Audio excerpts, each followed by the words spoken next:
नमस्कार friends, R S ज्ञान YouTube channel में आपका हार्दिक स्वागत है। जैसा कि आप देख रहे हैं कंप्यूटर स्क्रीन पर यूपी ट्रिपल एस सी में एक नई वैकेंसी, एक लेटेस्ट अपडेट आपके सामने है। यहाँ आप देख सकते हैं 7 मई 2024 को ये वैकेंसी आ चुकी है। Junior engineer civil man examination pad 2023। यदि आपके पास पैड 2023 है तो आप इस फॉर्म के लिए आवेदन कर सकते हैं। जिस भी पोस्ट के लिए आप आवेदन करेंगे उस पोस्ट के लिए 3 इयर्स या 2 इयर्स का डिप्लोमा सिविल इंजीनियरिंग में आपके पास होना आवश्यक है। इसके लिए आप नोटिफिकेशन को रीड करिए, उसके बाद अप्लाई करिए। तो फिलहाल यहाँ पर ये वैकेंसी ओपन है और सबमिट बटन पर क्लिक करना है। उससे पहले थोड़ी चर्चा करेंगे कि जो लास्ट डेट है वो 7 जून 2024 है और आप 7 मई से लेकर 14 जून तक एडिट मॉडिफाई करेक्शन कर सकते हैं। तभी कर सकते हैं जब आपका फॉर्म विद पेमेंट की कंप्लीट फाइनल प्रिंट आप निकाल चुके हैं, उसके बाद ही आप एडिट मॉडिफाई कर सकते हैं। तो हम अब स्टार्ट करते हैं फॉर्म को फिल करना। सबसे पहले तो सबमिट एप्लीकेशन बटन पर आपको क्लिक करना होगा जूनियर इंजीनियर सिविल के लिए। उसका डिक्लेरेशन पर टिक करना होगा। आई एग्री पर हमें फिर से क्लिक कर देना होगा और थ्रू पर्सनल डिटेल्स पर क्लिक करना होगा। अब देखिए यहाँ पर पैड 2023 का रजिस्ट्रेशन नंबर डालना होगा। यदि ज्ञात नहीं है तो हम बजाय ये कैंडिडेट हेल्प वाली बटन पर क्लिक करके फाइंड रजिस्ट्रेशन नंबर कर लीजिए, आपको मिल जाएगा। तो 2023 का पैड रजिस्ट्रेशन नंबर यहाँ पर डालना होगा। डेट ऑफ बर्थ डालनी होगी। जेंडर को सिलेक्ट करना होगा और यहाँ पर आप डोमिसाइल यूपी हैं या फिर नहीं हैं वो सिलेक्ट करना होगा। कैटेगरी को सिलेक्ट करना होगा और कैप्चा को फिल करना होगा। उसके बाद क्लिक हियर टू प्रोसीड वाली बटन पर आपको क्लिक करना होगा न्यू रजिस्ट्रेशन के लिए। अगला स्टेप आपके सामने है और यहाँ पर लगभग 12 पोस्ट हैं जिनके लिए आप टिक कैसे करेंगे। यहाँ लिखा हुआ है आप जिस भी पोस्ट के लिए एलिजिबल हैं उसके लिए आप नोटिफिकेशन को रीड करें, भली भांति समझ लें कि आप जिसके लिए टिक कर रहे हैं उसके लिए आपके पास अर्हता है या नहीं है, तभी टिक करें। और जितनी पोस्ट के लिए आप टिक करेंगे उतनी ही पोस्ट के लिए विचार किया जाएगा, अन्यथा की पोस्ट पर कोई दावा या विचार नहीं किया जाएगा। ऐसा यहाँ दिया गया है, आप पढ़ सकते हैं। तो यहाँ पर लगभग 12 पोस्ट हैं और हमें बारी बारी से चेक करना होगा कि हम किसके लिए एलिजिबल हैं। जैसे यहाँ जूनियर इंजीनियर सिविल अवर अभियंता सिविल यहाँ पूछा गया है उत्तर प्रदेश की हाई स्कूल परीक्षा सरकार द्वारा मान्यता प्राप्त उसके समकक्ष कोई अर्हता अवश्य उत्तीर्ण हो और उसके साथ साथ सिविल अभियंत्रिकी में 3 वर्षीय डिप्लोमा या सरकार द्वारा मान्यता प्राप्त उसके समकक्ष को अर्हता होना आवश्यक है। आप थोड़ा स्क्रॉल करेंगे, देखिए यहाँ पर बहुत सारी पोस्टें दी हुई हैं। देखिए लगभग 12 पोस्ट हैं यहाँ पर, ठीक है। तो सावधानी से समझ लीजिए, उसके बाद ही टिक करिएगा। तो जैसे मैंने यहाँ अभ्यर्थी डिप्लोमा इन इंजीनियरिंग सिविल की शैक्षिक अर्हता रखता हो, इस पोस्ट पर हमने टिक कर दिया है। तो इसी पोस्ट के लिए हम एलिजिबल रहेंगे। यदि आप इनमें से और किसी की भी योग्यता रखते हैं तो आप उन पर एक से अधिक पर टिक कर सकते हैं, बट एलिजिबिलिटी उस पोस्ट के प्रति आपकी होनी चाहिए, समझकर ही टिक करें। ठीक है फ्रेंड्स, तो फिलहाल हमने यहाँ टिक कर दिया है। अब हमें यहाँ पहुँचना है प्रोसीड वाली बटन पर। तो यहाँ एक पॉपअप ओपन हुआ। आप जिन पदों के लिए आवेदन करना चाहते हैं, क्या आपने उन पदों के लिए टिक सिलेक्ट किया है? अभ्यर्थी जिस पद के लिए आवेदन कर रहे हैं उस पद को टिक सिलेक्ट करना अनिवार्य है, अन्यथा उनका आवेदन उस पद हेतु स्वीकार नहीं किया जाएगा। ओके फ्रेंड, तो मैंने एक पोस्ट सिलेक्ट की है। आप एक से अधिक करना चाहते हैं, आपके पास एक से अधिक एलिजिबिलिटी है, तो आप एक से अधिक पोस्ट पर टिक कर सकते हैं और प्रोसीड बटन पर क्लिक करके ओके बटन पर क्लिक करते हुए आगे बढ़ सकते हैं। अगला स्टेप जो रजिस्ट्रेशन का पार्ट 1 है वो आपके सामने है।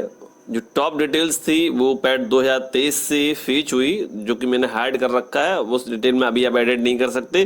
तो मैं सीधा पेज के बॉटम में आ चुका हूँ और यहाँ पर देख सकते हैं मैंने केवल एक पोस्ट को सिलेक्ट किया था जिसके लिए एलिजिबिलिटी थी मेरे पास, तो मैं उस पोस्ट को सिलेक्ट करते हुए यहाँ तक पहुँचा हूँ।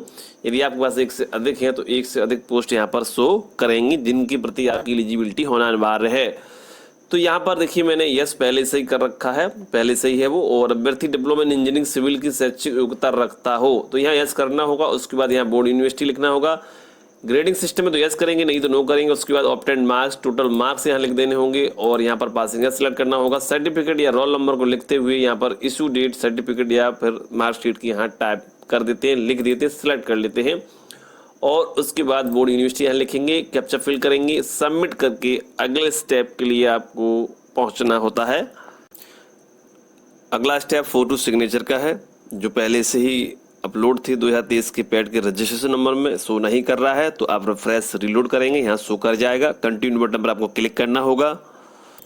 अगला स्टेप आपके सामने है और हम आए हैं पेज के मिडिल में, जहाँ पर हमें 10th प्रमाण पत्र, डेट ऑफ बर्थ की लगाना अनिवार्य है और जाति प्रमाण पत्र भी लगाना अनिवार्य है यदि आप SC ST OBC हैं। उसके बाद अगला स्टेप आपके सामने है पोस्ट प्रेफरेंस डिटेल्स का। अगला स्टेप जो है पोस्ट प्रेफरेंस डिटेल्स का, अभ्यर्थी के द्वारा पद का अधिमान्यता क्रम का विकल्प देने के बाद आवेदन को सबमिट करना अनिवार्य है। तो यहाँ जूनियर इंजीनियर जो सिलेक्ट किया था या फिर आपने एक से अधिक पोस्ट सिलेक्ट की हैं तो वो यहाँ पर शो करेंगे और उन पर आपको टिक करना अनिवार्य होगा। तो जो प्रेफरेंस है जैसे सिलेक्ट करते हैं वो यहाँ जो है एक तरफ आ चुका है, ऑर्डर अधिमान्यता पद का क्रम। यदि एक से अधिक पोस्ट हैं तो इनका क्रम जो है आप यहाँ पर लगा सकते हैं।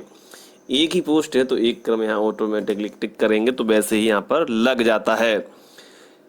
प्रादेशिक सेना में आपने काम किया है तो यस कर सकते हैं। 20 सर्टिफिकेट NCC का तो यस कर सकते हैं। Successfully complete 1 year training as a trainee के तौर पर आप कर चुके हैं तो भी आप यहाँ यस कर सकते हैं। जैसे आपके पास सिविल का डिप्लोमा है इंजीनियर अभियांत्रिकी का और आप इसका प्रशिक्षण ले चुके हैं, अप्रेंटिस कर चुके हैं, ठीक है, तो 1 year training as a trainee प्रशिक्षण के तौर पर आपने जो ट्रेनिंग ली है तो उसका यदि आपके पास प्रमाण पत्र सर्टिफिकेट है तो आप यहाँ यस कर सकते हैं।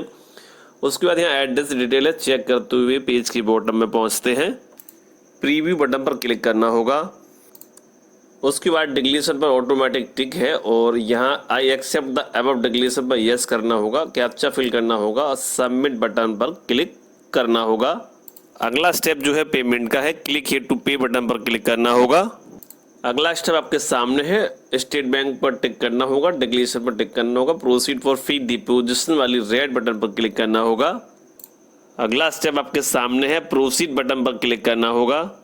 नेक्स्ट स्टेप आपके सामने है, डेबिट कार्ड है, नेट बैंकिंग है, UPI है और इनके माध्यम से पेमेंट कर सकते हैं। और ऑर्डर नंबर को नोट कर लीजिएगा, एक ये लिंक है, check the transaction status using the following link, click करेंगे और इस ऑर्डर नंबर को डालकर अपना पेमेंट स्टेटस के बारे में जानकारी ले सकते हैं।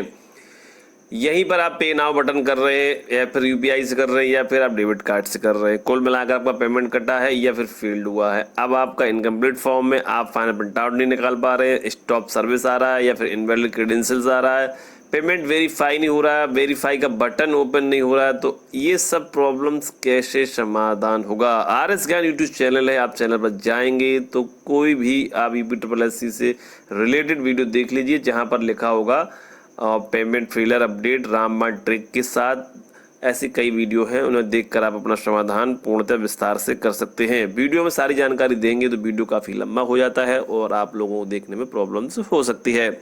फिलहाल हम यहाँ शॉर्ट में बताते हुए चलते हैं, तो चलते हैं होम पेज पर, वहाँ पर कुछ आपको जो हिंट दे देते हैं जिसके माध्यम से आप उनको फॉलो करके समाधान कर सकते हैं। यदि पेमेंट करते समय पेमेंट आपका सक्सेसफुली हो जाता है और उसके बाद रीडायरेक्ट होकर सीधा फाइनल प्रिंट आउट आपके सामने नहीं आ पाता है, क्योंकि उस टाइम आपके सामने जो है एक स्लिप जनरेट होती है, वहाँ लिखा होता है प्रोसीड टू फाइनल सबमिशन। उस पर आप क्लिक करते हैं सक्सेस पेमेंट स्लिप पर राइट साइड में नीचे की तरफ, तो उसके बाद एक कोई स्टेप मिलता है, डाउनलोड एप्लीकेशन फॉर्म वाला बटन मिलता है ब्लू कलर में, वाइट कलर से लिखा होता है। जब आप वहाँ पर क्लिक करते हैं उसके बाद आपको फाइनल प्रिंट का पेज सामने आपके आ जाता है, जहाँ पर सारे स्टेप ग्रीन होते हैं और फाइनल प्रिंट आउट होना आपके हाथ में होना बहुत ज़रूरी है, तभी आपका फॉर्म एक्सेप्टेड होगा। अच्छा, ये सब आप नहीं हो पाया है या फिर फेल्ड हो गया जो मैंने बताया आपको, तो सारा सॉल्यूशन हम आपको कुछ कम समय में बता देते हैं। और RS ज्ञान यूट्यूब चैनल है, फिर से रिपीट कर रहा हूँ, वहाँ पर जाइए। यूपी ट्रिपल एस से रिलेटेड, पेमेंट से रिलेटेड कई वीडियोज़ हैं जिन्हें देखकर विस्तार से जानकारी आप प्राप्त कर सकते हैं। देखिए यहाँ पर जो रिमेनिंग डिटेल सबमिशन है, यहाँ पर जब आप क्लिक करेंगे और जब आप वहाँ आपको दिखेगा पेमेंट पेंडिंग, यदि सबमिट हो चुका होगा तो वहाँ स्टेटस दिख जाएगा। ठीक है, एक आध स्टेप फॉलो करेंगे तो वह बता देगा आपका ऑलरेडी सबमिट है।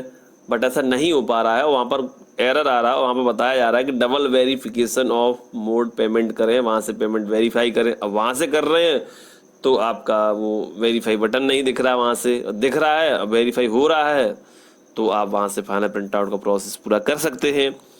तो पहले तो यहाँ से क्लिक करिए, यहाँ से चेक कर लीजिए आप। ठीक है, ये सारा प्रोसेस जो मैं अभी मंडी पर्सन का जो वीडियो अपलोड किया है कुछ दिन पहले चैनल पर, RS ज्ञान यूट्यूब चैनल पर, उस पर पूरा मैंने विस्तार से बताया। प्लीज़ आप उसको देखिएगा और अपना समाधान जरूर करिएगा। उसके बाद एप्लीकेशन फी डिपोजिशन है, यहाँ पर क्लिक करके देख लीजिए, दोनों जगह सेम एरर आ रहा है, रिमेनिंग डिटेल सबमिशन वाले बटन से और एप्लीकेशन फी डिपोजिशन वाले बटन से। आप लॉगिन करके देख चुके, सेम एरर आ रहा है। और आपने applicant through dashboard login through pad के माध्यम से भी लॉगिन कर लिया है, तब भी वही सेम एरर आ रहा है। तो बस एक ही सॉल्यूशन बचता है आपके पास। देखिए, जब आप रिमेनिंग डिटेल सबमिशन पर क्लिक करते हैं तो वहाँ पर जो फीस पेंडिंग दिखता है उसके जस्ट ऊपर रिकॉन्साइल पेमेंट वाला बटन दिखता है, वहाँ पर क्लिक करेंगे तो वो वहाँ एक नया पेज ओपन हो जाएगा। बट वहाँ कुछ होगा नहीं, बट एक नया पेज ओपन हो जाएगा। तो आप एक दो बार लॉगिन करके ऐसा करेंगे, उसके बाद आप जो है अपडेट और transaction ID double verification mode, इस पर क्लिक करिएगा। और इस पर क्लिक करने के बाद यहाँ पर डिटेल फिल करिएगा, 76 से number starter registration number fill करने का प्रोसीड करेंगे और आपके सामने जो है एक स्टेटस सामने ओपन होगा पेमेंट फेलियर अपडेट का। यदि बटन आपका हाईलाइट हो रहा है वेरीफाई ट्रांजैक्शन आईडी का, उस पर क्लिक करके आप पेमेंट को वेरीफाई करेंगे। स्लिप जनरेट होगी, स्लिप जनरेट होगी तो प्रोसीड पर फाइनल सबमिशन पर क्लिक करते हुए अपना प्रोसेस करते हुए फाइनल प्रिंट आउट आप निकाल सकते हैं।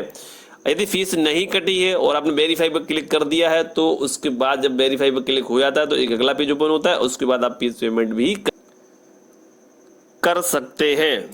ठीक है, तो जो वेरीफाई आप कर लेते हैं और यदि आपको पेमेंट करना है, यदि सक्सेसफुल हो गया तो वहाँ स्लिप जनरेट होगी और स्लिप प्रोसीड और फाइनल सबमिशन करके आप अपना फाइनल प्रिंट आउट तक का प्रोसेस पूरा कर सकते हैं।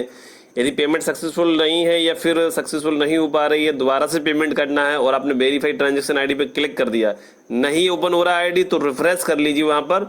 तो वहाँ पर हो सकता है रिफ्रेश करने से आपका ट्रांजैक्शन वेरिफिकेशन जो ट्रांजैक्शन आईडी है वो बटन जो है हाईलाइट हो जाए और उसको वेरीफाई कर लीजिए आप। ठीक है, या तो सक्सेस हो गए फाइनल प्रिंट आउट तक आप पहुंच जाएंगे। यदि आप दोबारा पेमेंट करना चाह रहे हैं, पेमेंट फेलियर आ रहा है, लास्ट टाइम नज़दीक आ रहा है, तो उसके लिए आपको जब यहाँ से पूरा प्रोसेस कर लेते हैं updated transaction ID double verification mode के माध्यम से, फिर आपको क्या करना होगा, फिर आपको पहुंचना होगा एप्लीकेशन फी डिपोजिशन पर। यहाँ से क्लिक करके आपको दोबारा से पेमेंट करना होगा, क्योंकि यहाँ पर जो एरर आ रहा था रिमेनिंग डिटेल सबमिशन में और एप्लीकेशन फी डिपोजिशन में, वो आपने अपडेटेड ट्रांजैक्शन आईडी के माध्यम से वेरीफाई कर लिया। तो अब आप रिमेनिंग डिटेल्स में जाइए या फिर एप्लीकेशन फी डिपोजिशन जाइए, यहाँ से क्लिक करेंगे तो जो पेमेंट का प्रोसेस आपका पेंडिंग था वो आगे बढ़ जाएगा, यदि पेमेंट नहीं कटा है तो, और आप अपना फॉर्म को कंप्लीट कर सकते हैं फ्रेंड्स। और यदि वीडियो पसंद आया तो वीडियो को लाइक सब्सक्राइब जरूर करें। वीडियो देखने के लिए सभी का धन्यवाद। नमस्कार, जय हिंद, जय भारत।